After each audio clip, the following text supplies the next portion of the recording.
ওই আমাদের যখন দেখবেন যে বইগুলো পাওয়া যায় ওই পাবলিশিং হাউসে, তখন পথের কড়ি গ্রন্থের সংকলনের কাজ চলছে।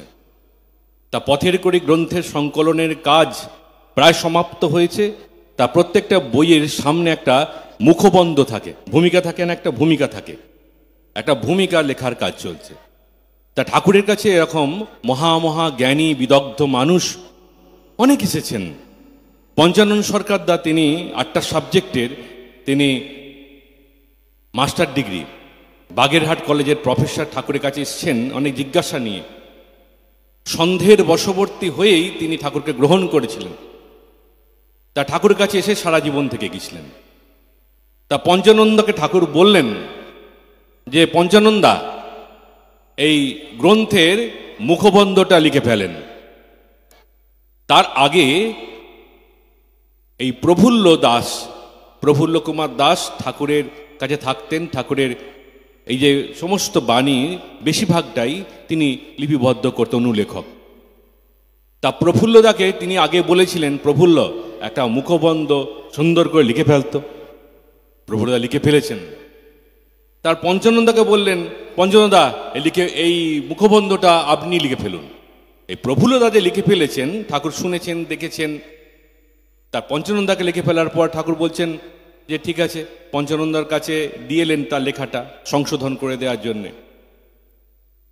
তা পঞ্চানন্দা সেই মুখবন্ধটা যে প্রফুল্লদা লিখেছিলেন সেইটাকে আবার সংশোধন করে আর একটা মুখবন্ধ লিখে দিয়েছেন।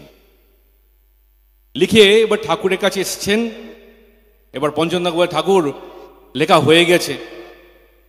তখন ঠাকুর বলছেন, তা এবার পড়ে ফেলেন দেখি কেমন লিখেছেন। পঞ্চানন্দা মহাপণ্ডিত মানুষ, তিনি অপরাজয় তার্কিক। তিনি যা লিখেছেন ঠাকুর শুনলেন। ঠাকুর বললেন, আমি তো আসলে মুখ্য সূক্ষ্ম মানুষ, আমি এত কিছু বুঝি না, তা আপনি খুব সুন্দর লিখেছেন।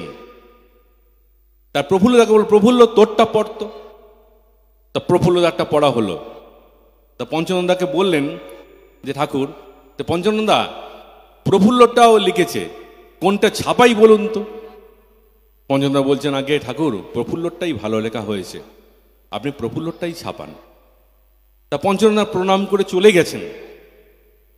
তখন ঠাকুরকে প্রফুল্লদা বলছেন যে আপনি পঞ্চানন্দাকে দিয়ে 22.5 ঘন্টা পরিশ্রম করাচ্ছেন। তখন তপবন বিদ্যালয় প্রতিষ্ঠা হয়েছে, গাছের তলায় সব পড়াশোনা হচ্ছে, 3 বছরে ম্যাট্রিকুলেশন পাস। নিরক্ষর যে সমস্ত মায়েরা তারা পড়াশোনা করছেন। পঞ্চানন্দার উদয়স্ত পরিশ্রম। ঠাকুরের কন্যা সাধনাদিকেও ঠাকুর পড়াতেন প্রাইভেট টিউশনে। সে তার সময় ছিল রাত্রি 2:30 থেকে 3:30 অবধি। এমনি করে ঠাকুর তাকে 22.5 ঘন্টা পরিশ্রম করাচ্ছেন। তা প্রফুল্লদা বলছেন, ঠাকুর আপনি একটা মানুষকে দিয়ে 22.5 ঘন্টা পরিশ্রম করাচ্ছেন, তারপরে আপনি জানতেন তারটা ছাপাবেন না, আমারটাই ছাপাবেন, তাহলে তাকে পরিশ্রম করাবার দরকার কি ছিল? ঠাকুর বলছেন, প্রফুল্ল সংগঠন করা কি জানিস? যে মানুষের পাণ্ডিত্য আছে সে পাণ্ডিত্যের অহংকারে হাত দিতে নাই, তাই তাকে দিয়েও করাতে হয়, তার থেকে মতামত নিয়ে চালাতে হয়। প্রফুল্লদা বলছেন, তা তো বুঝলাম, কিন্তু এত পরিশ্রম না করালেই কি নয়? প্রফুল্ল, তুই রুটি শাখা দেখেছিস? রুটি কেমন করে করে বলতো মায়েরা? তো দেখেছি, বাড়িতে মায়েরা সব করে। কি করে? আটা মাখে, লেচিগুলোকে গোল গোল করে হাতে করে, তারপরে বেলুনে গোল করে চাকতির মতো করে, তারপরে একটা চাটুতে একটু ভাজা ভাজা করে, একটু একটু টোপর ওপর ফুলে ওঠে একটু একটু করে, তখন নামিয়ে নেয়। নামিয়ে নিয়ে তারপরে কি করে? তারপরে আঁচে দিয়ে দেয়, আর টোপরের মতো ফুলে ওঠে। ঠাকুর বলছেন, ধর এই রুটিটা যখন ওই তাওয়াইয়ের মধ্যে একটু একটু ফুলে উঠেছে, তখন যদি নামাইনি, ঠান্ডা করি, তারপর আবার চাপানো, ওই ঠাকুর তো পাপড় হয়ে যাবে, রুটি হবে। আমি তো সালা তাই কই, চাপের উপরে চাপ দিই, তোরা যেন রুটির মতো ফুলে উঠিস। তার তিনি চাপের উপরে চাপ আমাকে চাপিয়ে রাখেন। কেন? আমাদের জীবনের যে আগাছাগুলো, অপ্রয়োজনীয়গুলো আমার নজর না যায়। আমার লক্ষ্য যেন স্থির হয়। ওই মা বলছিলেন না যে প্রশ্ন তোমার অস্ত্র যাউক, রহুক যুক্তি সরে, তোমার ব্রত করব পালন মরণ স্তব্ধ করে। তাকে কেষ্টদা তাকে বলছেন যে একজন গিয়ে বলছেন আজ প্রশ্ন তোমার অস্ত্র যাউক, আমার তো কোনো প্রশ্নই নেই। কেষ্টদা বলছে শালা যদি প্রশ্ন তোর না জাগলো তোর অস্ত্র মৃত হবে কি করে? ঠাকুর সম্বন্ধে প্রশ্ন জাগতে হবে কেন? ঠাকুর এত তো রামকৃষ্ণ বুদ্ধ যিশু রাম ঠাকুর এত ঠাকুর আছে, এত পূর্বতন অবতার আছে, তার রাম ভগবান রামচন্দ্র ধরলেই হতো, কৃষ্ণকে ভজনা করলে তো কণ্ঠীর মালা নিলেই হয়ে যেত। এত দুর্গা পুজো হচ্ছে, কালী পুজো হচ্ছে, লক্ষ্মী পুজো, সরস্বতী পুজো হচ্ছে, তার আবার কেন নতুন করে আবার অনুকূল ঠাকুরের পুজো? তিনি আবার কি দিয়ে গেলেন? প্রশ্ন জাগতেই হবে। প্রশ্ন কখন জাগবে? যখন আমি জানার চেষ্টা করব, যখন আমার মনের মধ্যে প্রশ্ন উদিত হবে, তখন নির্বাপিত হবার প্রশ্ন জাগে, নচেত জাগে না। যাকে ঠাকুরকে ধরে কারো মনে প্রশ্ন জাগেনি, নিশ্চিত জেনে রাখুন তার মধ্যে ঠাকুরকে ভাবনাই আসেনি, ঠাকুর সম্বন্ধে এতটুকু ফিলিংসই আসেনি, যে ঠাকুর এতটুকু পড়াশোনা করার চেষ্টাই করেনি। তার প্রশ্ন আগে উদিত হতে হবে, তবে প্রশ্ন নির্বাপিত হওয়ার, অস্তমিত হওয়ার সম্ভাবনা জন্মায়। আর প্রশ্ন তখনই জাগে যখন তাকে নিয়ে আমি আরো উদ্বেল হয়ে উঠি, আমার জিজ্ঞাসু মন আরো বেড়ে ওঠে। আমার তার সম্বন্ধে কেন কেন কেন ঠাকুর বলছেন।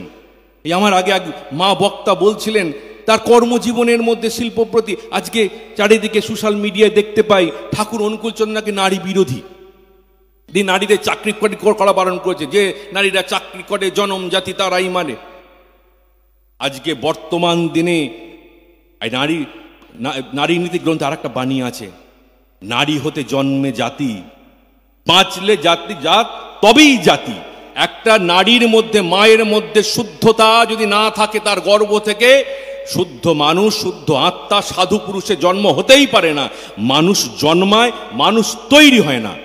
একটা মানুষকে তৈরি করতে পারা যাবে না জন্মগতভাবে, যে লিবিডো নিয়ে, যে আধার নিয়ে, যে কন্টেন্ট নিয়ে, যে মেটেরিয়ালস নিয়ে, যে মন নিয়ে, যে আত্মা নিয়ে, যে সংস্কার নিয়ে মানুষ জন্মে গেছে, মায়ের পেটে এসে গেছে, ওই একদিনের এসে গেছে, তারপরে আর কোনো পরিবর্তন হয় না।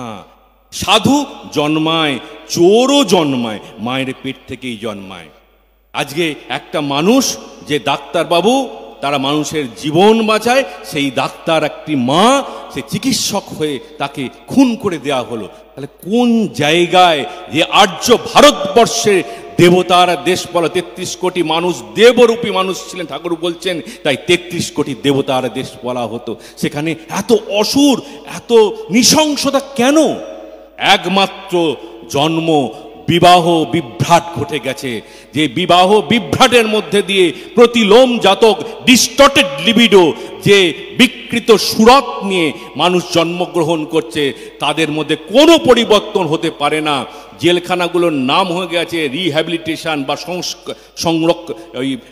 ওদের যে পরিবর্তন, রিহ্যাবিলিটেশন, যে সংশোধনাগার। সংশোধন আসামিরা হয় না, আসামিদের মধ্যে একমাত্র সদ্দীক্ষা, সচ্চলন, আদর্শ, সেন্টার অফ লাভ, একজনকে ভালোবেসে শুধুমাত্র তার জীবনের, তার লিবিডোকে অ্যাডজাস্টেড করতে পারে। তাই ঠাকুর বলছেন অ্যাডজাস্ট মানে কি জানিস? জাস্টের সাথে অ্যাড হওয়া। জাস্টকে হি হু অ্যানয়েন্টেড উইথ লাভ, যিনি ভালোবাসার মূর্ত প্রতীক, মানুষের একমাত্র বেঁচে থাকার প্রেরণা, মানুষের জীবন বর্ধনার যিনি উৎস, যিনি এই পৃথিবীর স্রষ্টা, যিনি পৃথিবীতে রক্তে মাংসের দেহ ধারণ করে নিয়ে এসে সেই যুগের শাস্ত্র রচনা করে যান, তিনি হন সেই যুগের ভগবান। সেই যোগের ভগবৎ সত্তা মানুষের মধ্যে জাগরিত করে দেওয়ার, যে প্রবুদ্ধ করার যে ব্যক্তিত্ব, যে বিবর্তিত পুরুষ সেই যুগে নেমে আসেন, তাকে ধরলেই বিবর্তিত যে সমস্ত পূর্বতন অবতার এসেছেন তাকে সকলকে ধরা হয়, সকলকেই ফুলফিল করা হয়। তাই ঠাকুরকে বলা হয় ইজ দ্য ফুলফিলার, দ্য বেস্ট, সেই ওয়ার্ল্ড টিচার। তাকে গ্রহণ করতে হয়, জীবনে গ্রহণ করে নিরাশী নির্মম হয়ে আমার জীবনের সমস্ত বৃত্তি প্রবৃত্তি সেগুলোকে বাইরে ঠেলে দিয়ে তার প্রতি আনত হয়ে, তার প্রতি আকর্ষিত হয়ে নিজের জীবনকে নার্চার করতে হয়। তাই জীবনের একমাত্র আদর্শ হচ্ছেন এই আচার্য, যিনি পরম আচার্য, তিনি হলেন পরম দয়াল ঠাকুর অনুকূলচন্দ্র, যিনি আচার্য পরম্পরা নেবেছেন রামকৃষ্ণ বুদ্ধ যিশু মোহাম্মদ চৈতন্য শ্রীরামকৃষ্ণ দেব পরম দয়াল ঠাকুর অনুকূলচন্দ্র, তিনি হচ্ছেন আচার্য পরম্পরা। আর সৎসঙ্গের যে ঘরানা, এই ঘরানার আচার্য পরম্পরা আমরা পেয়েছি শ্রী বর্দা, শ্রী দাদা, পরম পূজ্যপাল শ্রী আচার্যদেবের মধ্যে দিয়ে। কেমন করে সৎসঙ্গে আমরা যুক্ত হয়ে আমাদের সাধনার জীবনটা কেমন করে চালাতে পারবো, তাই আচার্যদেব আমায় দেখিয়ে দেন, এভাবে চলো, এভাবে দীক্ষাপত্র সমীক্ষার কাজ করো, মানুষের কাছে যাও, তোমার ভিতরে আমিত্রতা সরিয়ে তাহাত্ম, তুমি তাঁর হয়ে ওঠো। আর তোমার এই চলন মানুষের জীবনকে প্রবুদ্ধ করো, উদ্বুদ্ধ করো, যাতে তোমাকে ভালোবেসে তারা আমার কাছে ফিরে আসে। তাই ঠাকুর বলছেন, আমার সেই হারানো গরুগুলো যারা আমাকে ছেড়ে চলে গেছে, তাদের জন্য আমি রাখালের মতো আকুল হয়ে বসে থাকি, কবে আমার মানুষগুলোকে আমার কাছে ফিরিয়ে দেবেন। সে আচার্যদেব সেই প্রতীক্ষা করে আছেন, যারা ঠাকুরকে ধরেছিল, বেরিয়ে চলে গেছে কোনো কারণে ভুল বুঝে। আমরা যেন আমার মধ্যে ঠাকুরত্বকে জাগিয়ে তুলে, আমি যেন সেই ঠাকুর বলছেন, আমি চাই না একা ভগবান হতে, আমি চাই তোমরা সব প্রত্যেকে খুদে খুদে অনুকূল হয়ে ওঠো, তোমাকে দেখে আমাকে তারা জানবে। তাই আমরা যেন তার জীবন্ত ওই মূর্তি হতে পারি, জীবন্ত মন্দির হতে পারি। তাই ঠাকুর একটা কথায় বলছেন, তার চলনের মধ্যে দিয়ে, সাধনার মধ্যে দিয়ে আমাদের প্রতিটি জীবনকে, প্রতিটি মানুষকে চলন্ত মন্দির হয়ে উঠতে হবে, যাতে করে তার জীবন্ত শাশ্বত চলনকে মানুষের কাছে দুয়ারে দুয়ারে পৌঁছে দিতে পারি। প্রত্যেকে ভালো থাকবেন, আনন্দে থাকবেন। যারা এখান থেকে এসেছেন, এখান থেকে তাঁর এই বার্তাটুকু মাথায় নিয়ে যাবেন, ওই তোমার ব্রত করব পালন মরণ স্তব্ধ করে। জীবনে যদি কাল মরণ এসে যায়, সেই কাল মরণ রুখে দাঁড়াবে যদি আমি তাঁর ব্রত পালন করতে দৃঢ় প্রতিজ্ঞ হই। ওই কাল ও মরণ আমার টিকি ছুঁতে পারবে না। তাই তিনি হচ্ছেন শাশ্বত জীবনের প্রতিমূর্তি। প্রত্যেকে ভালো থাকবেন। রবীন্দ্রনাথের কথা বলে শেষ করি, তুমি যদি বক্ষ মাঝে থাকো নিরবধি, তোমার আনন্দ মূর্তি দীপ্ত হারে যদি এ মুগ্ধ নয়ন মৌর পরানো বল্লভ, তোমার কোমল কান্ত চরণ পল্লব চিরস্পর্শ রেখে দেয় জীবন তরিতে, কোনো ভয় নাহি করি বাঁচিতে মরিতে। জয় গুরু, বন্দে পুরুষোত্তম।